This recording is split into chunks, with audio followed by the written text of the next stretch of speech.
पहाड़ी या प्रायद्वीपीय प्रदेश की नदियां। क्लियर हुआ?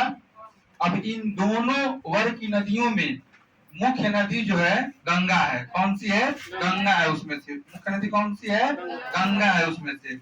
हिमालय प्रदेश की नदियां जो हिमालय से निकलकर उत्तर बिहार के मैदानी क्षेत्रों में प्रवाहित होती है।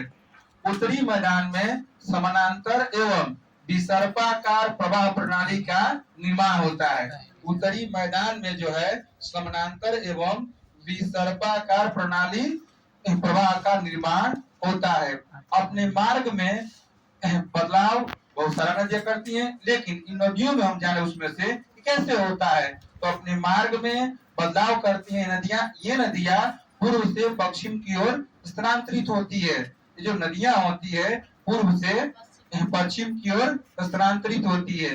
मार्ग परिवर्तन के लिए सर्वाधिक प्रसिद्ध नदियां कोसी है। आता है क्वेश्चन उसमें से। मार्ग परिवर्तन के लिए सर्वाधिक प्रसिद्ध नदी कौन सी है? कोसी है। याद रखेंगे उसमें से। मार्ग परिवर्तन के लिए सर्वाधिक प्रसिद्ध नदी कोसी है। बात समझ में आई? अब चलिए उत्तर बिहार की कौन कौन सी नदियां हैं इसके बारे में हम लोग समझे। उत्तर बिहार की कौन कौन सी नदियां हैं? तो देखिए सबसे प्रथम गंगा होगी, ठीक है ना। उसके बाद जो है कोसी होगी, महानंदा होगी, कमला होगी, बागमती होगी, गंडक होगी, बूढ़ी गंडक भी होगी, घाघरा भी होगी एवं महानंदी आदि नदियां। ये प्रमुख जो है उत्तर बिहार की नदियां हैं, ठीक है। दक्षिण बिहार की नदियों में सोन, पुनपुन, क्रमनासा, फल्गु, अजय, चानन और क्यूल नदियां हैं उसमें से। दक्षिण बिहार की नदियां कौन कौन से हैं? सोन, पुनपुन, क्रमनासा। ये तो कम से कम याद आप लोग को। उसमें जोड़ लीजिए फल्गु, चाचन और क्यूल। देखिए जहाँ पर हम लोग बैठे हैं यहाँ से जो है ना आपके इधर दाहिने साइड में ये सब दक्षिण बिहार की नदियां हैं, और यहाँ से हम लोग इधर जो है उत्तर बिहार की नदियां हैं। बात समझ में आई? चलिए दोनों समझ में आया। अब जो प्रमुख नदियां हैं उसमें से गंगा। तो गंगा का नदी का बिहार के मध्य भाग में पश्चिम से पूर्व की ओर प्रवाहित होती है। आता आएगा क्वेश्चन उसमें तो बताएंगे। गंगा नदी बिहार के मध्य भाग में पश्चिम से पूर्व की ओर प्रवाहित होती है।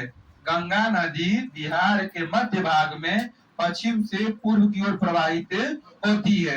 और वेरी वेरी इंपॉर्टेंट उसमें से भारत की सबसे लंबी नदी गंगा है। इसकी कुल लंबाई जो है उसमें से 25 किलोमीटर है। गंगा जो है नदी भारत की सबसे लंबी नदी है।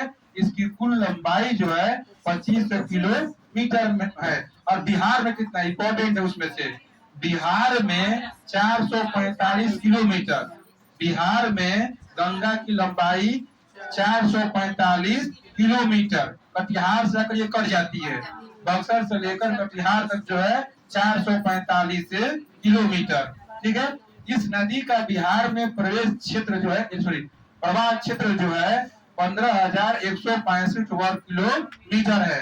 15,165 वर्ग किलोमीटर है। बिहार में गंगा नदी का प्रवाह क्षेत्र जो है 15,165 वर्ग किलोमीटर है। अब बिहार में गंगा नदी का प्रवाह कितना है? 445 किलोमीटर। ये याद रखेंगे, कुछ बनाकर हम क्वेश्चन देंगे आप लोगों से।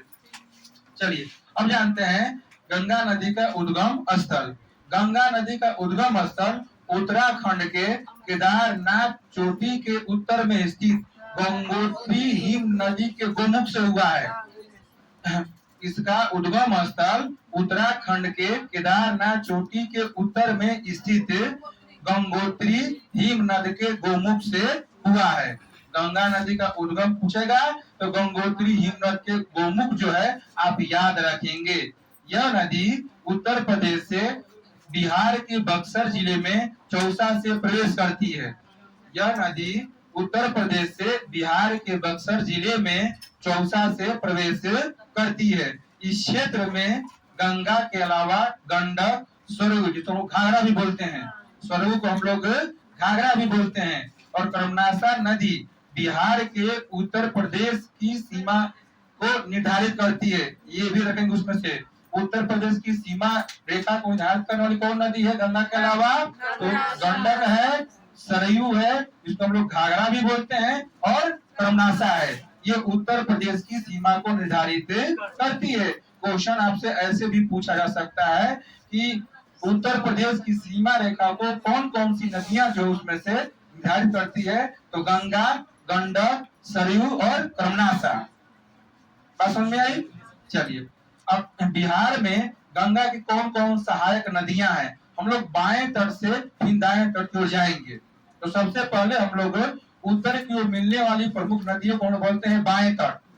उत्तर की ओर मिलने वाली प्रमुख नदियों को हम लोग बोलते हैं बाएं तट। तो बाएं में कौन है? घाघरा है, बागमती है, कमला है, कमला बलान उसको हम लोग बोलते हैं, ठीक है ना, कमला बलान। गंडक है, बूढ़ी गंडक है, कोसी है और महानंदा है उसमें से। ये सभी क्या है? बाएं तट पर है। और दक्षिण की ओर से मिलने वाली नदियों को हम लोग दाएं तट बोलते हैं। दक्षिण की ओर मिलने वाली नदियों को हम लोग दाएं तट बोलते हैं। तो दाएं में हमने बताया जस्ट अभी सोन, कर्मनासा, पुनपुन, घाघरा, घाघर बोलते हैं उसको, ठीक है ना, फल्गु और कीउल। कौन कौन से हैं? सोन, कर्मनासा, पुनपुन, फल्गु और कीउल, ठीक है। अजय भी उसमें से है, जैसे बताया गया। तो ये सभी क्या है? दाएं तट। क्या है? दाएं तट। अपने मुंह को जो है पूरब दिशा में खड़ा हो जाइए। इसको मान लीजिए दाहिना, इसको मान लीजिए बायां।